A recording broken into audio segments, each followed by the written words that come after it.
श्री श्री राधा माधव की जय। श्रीमद् भगवद गीता की जय। श्रीमद् भगवद गीता का अध्याय 4 श्लोक संख्या 10 का भी हम पाठ करेंगे। वीत राग भय क्रोधा मनमया मामुपाश्रिता बहवो ज्ञान तपसा पूता मदभावम आगता। वीत राग भय क्रोधा मनमया मामुपाश्रिता बहवो ज्ञान तपसा पूता मदभावम आगता। वीत राग भय क्रोध। राग भय और क्रोध से सर्वथा रहित होते हैं जो मनमया मुझ में ही तल्लीन रहते हैं, माम मेरे ही उपाश्रित आश्रित रहने वाले, ज्ञान तपसा ज्ञान रूप तप से, मतलब तपे हुए ज्ञान, जो ज्ञान से खूब ज़्यादा तपा हुआ है, इसका मतलब ये भी हो सकता है। पूता जो पवित्र हुए हैं। वीत राग भय क्रोधा। परमात्मा से विमुख होने पर नाशवान पदार्थों में राग हो जाता है। राग से फिर प्राप्त में ममता, और अगर आपको वो वस्तु ना मिले तो उसमें कामना उत्पन्न हो जाती है। राग वाले प्रिय पदार्थों की प्राप्ति होने पर तो लोभ होता है, पर उनकी प्राप्ति में बाधा पहुंचने पर, बाधा जो पहुंचाता है उस पर बहुत ज़्यादा क्रोध होता है। यदि बाधा पहुंचाने वाला व्यक्ति अपने से अधिक बलवान हो और उस पर हम अपना वश ना चल सकता हो तो समय पर वह हमारा अनिष्ट कर देगा। ऐसी संभावना हो तो फिर भय होता है। इस प्रकार नाशवान पदार्थों के राग से ही भय, क्रोध, लोभ, ममता, कामना आदि सभी दोषों की उत्पत्ति होती है। राग के मिटने पर ये सभी दोष मिट जाते हैं।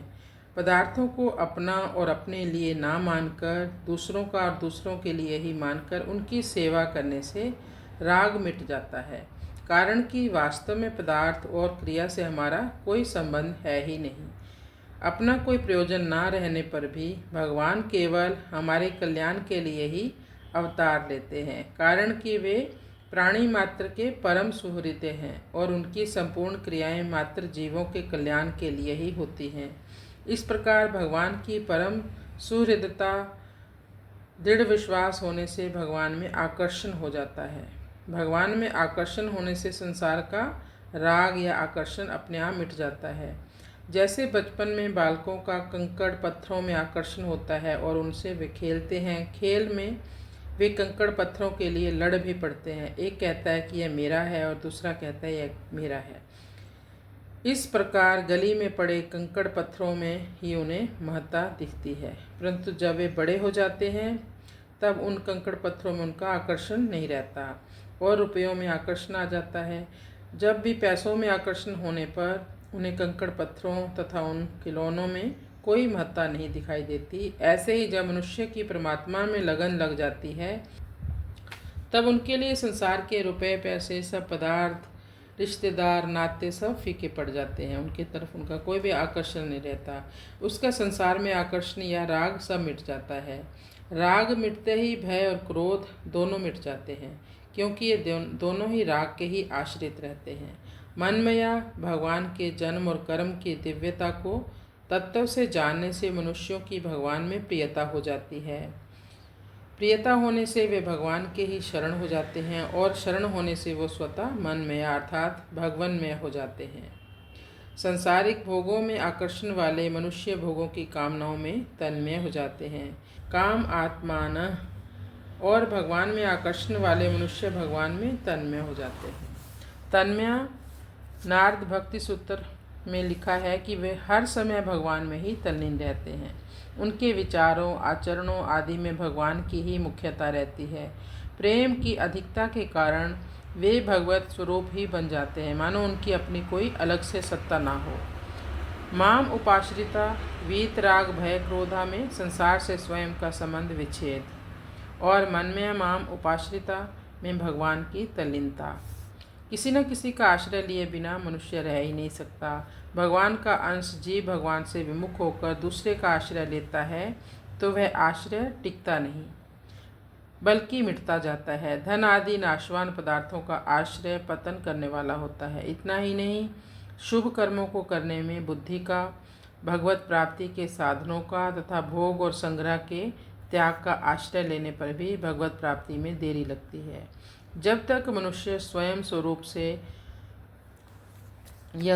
या स्वरूप से भगवान के आश्रित नहीं हो जाता, तब तक उसकी पराधीनता मिटती नहीं है और वह दुख पाता ही रहता है। संसार के पदार्थों में मनुष्य का आकर्षण और आश्रय अलग अलग होता है। जैसे मनुष्य का आकर्षण तो स्त्री पुत्र आदि में होता है और आश्रय बड़ों का होता है, परंतु भगवान में लगे हुए मनुष्य का भगवान में ही आकर्षण होता है और भगवान का ही आश्रय होता है उनको, क्योंकि प्रिय से प्रिय भी भगवान ही हैं और बड़े से बड़े भी भगवान हैं। बहवो ज्ञान तपसा पूता मदभावम आगता। यद्यपि ज्ञान योग सांख्य निष्ठा से भी मनुष्य पवित्र हो सकता है, फिर भी यहाँ भगवान के जन्म और कर्म की दिव्यता को तत्व से जानने को ज्ञान कहा गया है। इस ज्ञान से मनुष्य पवित्र हो जाता है, क्योंकि भगवान पवित्रों से भी पवित्र हैं। पवित्रा नाम पवित्रम यह, भगवान का ही अंश होने से जीव में भी स्वतः स्वाभाविक पवित्रता है। चेतन अमल सहज सुख राशि। नाशवान पदार्थों को महत्व देने से, उनको अपना मानने से ही यह अपवित्र होता है, क्योंकि नाशवान पदार्थों की ममता ही मल अपवित्रता है। भगवान के जन्म कर्म के तत्व को जानने से जब नाशवान पदार्थों का आकर्षण, उनकी ममता सदा के लिए मिट जाती है, तब सब मलिनता नष्ट हो जाती है और मनुष्य परम पवित्र हो जाता है। जितने भी तप हैं उन सबसे बढ़कर ज्ञान तप है। इस ज्ञान तप से जड़ के साथ माने हुए संबंध का सर्वथा विच्छेद हो जाता है। जब तक मनुष्य जड़ के साथ अपना संबंध मानता रहता है, तब तक दूसरी तपस्या से उसकी उतनी पवित्रता नहीं होती जितनी पवित्रता ज्ञान तप से जड़ का संबंध विच्छेद करने से होती है। इस ज्ञान तप से पवित्र होकर मनुष्य भगवान के भाव, भगवान की सत्ता या भाव सत्ता को अर्थात सच्चित आनंद घन परमात्मा तत्व को प्राप्त हो जाता है। तात्पर्य है कि जैसे भगवान नित्य निरंतर रहते हैं, ऐसे वह भी उनमें नित्य निरंतर रहता है। जैसे भगवान निर्लिप्त निर्विकार रहते हैं, ऐसे वह भी निर्लिप्त निर्विकार रहता है। जैसे भगवान के लिए कुछ भी करना शेष नहीं है, ऐसे ही उसके लिए भी कुछ करना शेष नहीं रहता। ज्ञान मार्ग से भी मनुष्य इसी प्रकार भगवान के भाव को प्राप्त हो जाता है। हरे कृष्ण कृष्ण कृष्ण हरे हरे, हरे राम राम राम हरे हरे। श्री राधा माधव की।